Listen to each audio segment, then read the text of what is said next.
Hi, I'm Mike from 1A Auto. We're dedicated to delivering quality auto parts, expert customer service, fast and free shipping, all backed by our 100% satisfaction guarantee. So visit us at 1AAuto.com, your trusted source for quality auto parts.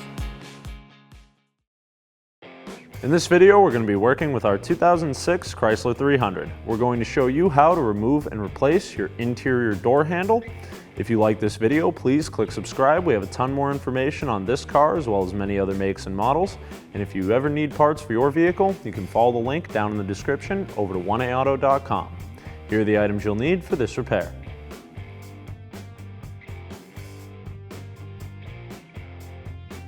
Normally there would be a little panel here that's broken off and missing from our vehicle. You would want to take a hooked pick, put it in there, and just pop it down. Once that's out of the way, you can use a Phillips head screwdriver to remove the screw and the handle. There are several of these style clips around the door panel. The way to remove those, push the center in, and then use one of your trim tools from 1AAuto.com to get behind it and pop it out. We have one missing here, and there are two more of these on the other side of the door.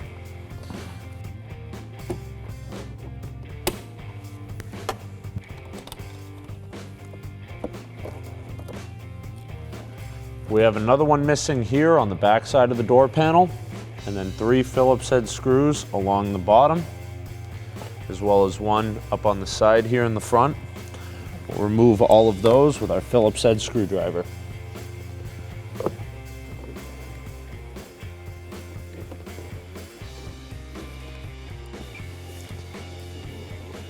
Below the door pull is another panel we'll have to pop down.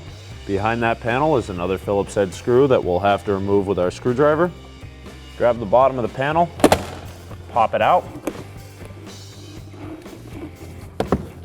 Release the door handle cable here by popping this clip off to the side, rotating it, and lifting the hook out. We should be able to lay it back enough to remove the connectors on the master window switch.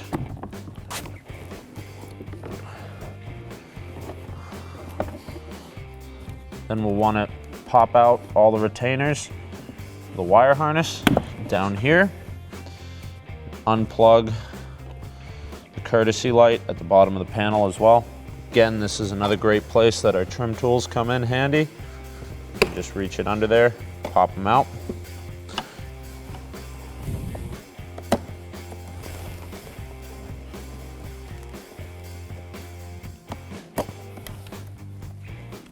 And set your panel off to the side. Remove the black trim panel along the top of the door.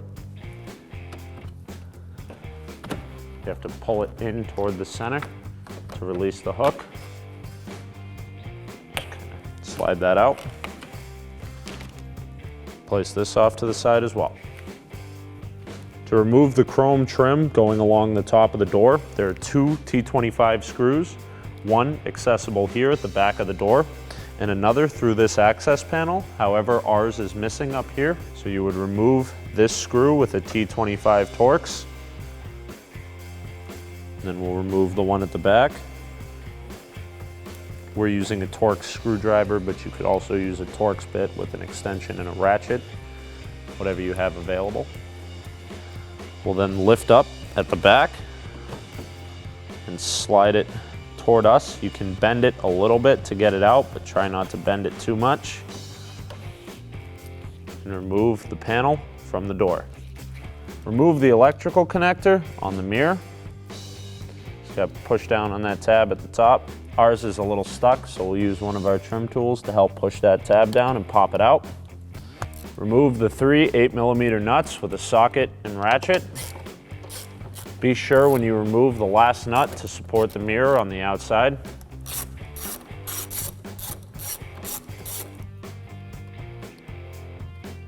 Once you've removed the nuts, remove the mirror from the door. Here we have our old part that we removed from our vehicle and our new part from 1AAuto.com. As you can see, these mirrors are exactly the same with the exception of our replacement being a chrome capped mirror, which is a nice styling upgrade to the exterior of your vehicle. We have the same mirror glass on both. We have the same mounting plate as well as the same mounting bolts here.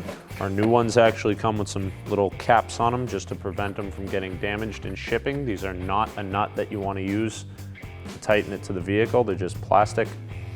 We have the same connector, so we can retain all of our factory mirror functions while keeping it a plug-and-play replacement part or upgrade, depending on whether your vehicle has a chrome mirror from the factory or not.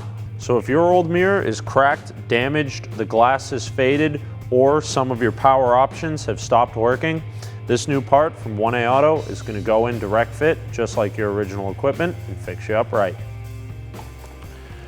Reinstall your mirror, lining up the tabs and studs.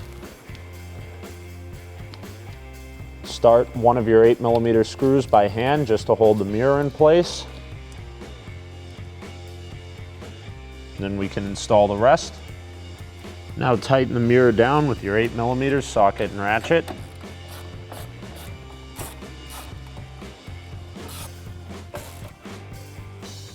Once it's tight, reconnect the electrical connector. Make sure it's in there good. Reinstall your chrome trim. You gotta kinda slide it in there, it's pretty tight. Line up the window scraper on the inside here.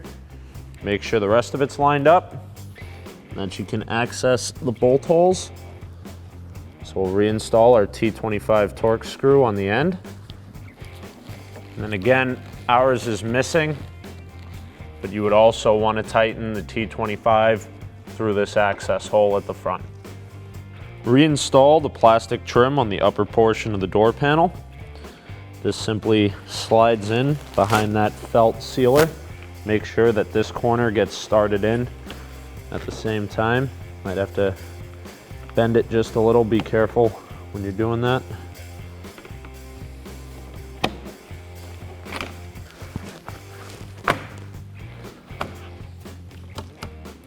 Once that's all lined up, we'll reinstall the black panel clips, which you pushed in to remove.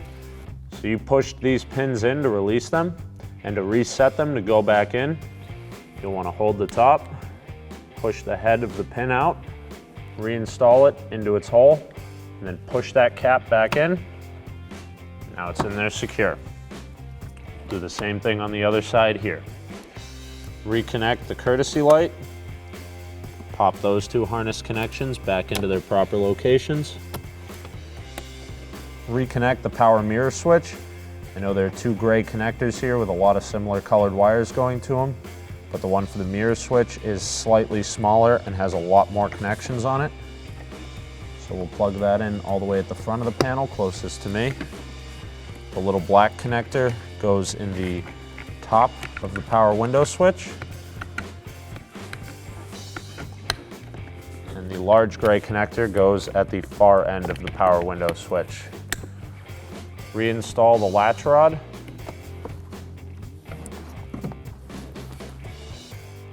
Slide that clip back over it. Lift up and slide over the door lock.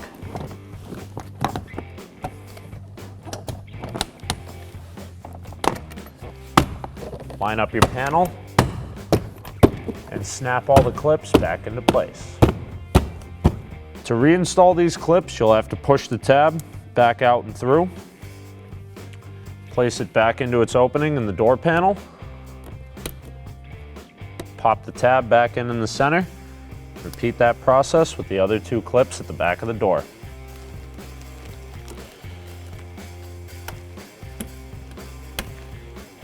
Reinstall the 3 screws along the bottom, the one up here at the front of the door, one under this panel, and one behind the door handle with our Phillips head screwdriver.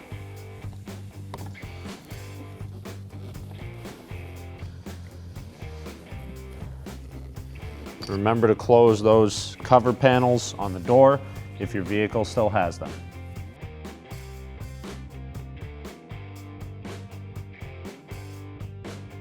Thanks for watching. Visit us at oneauto.com for quality auto parts, fast and free shipping, and the best customer service in the industry.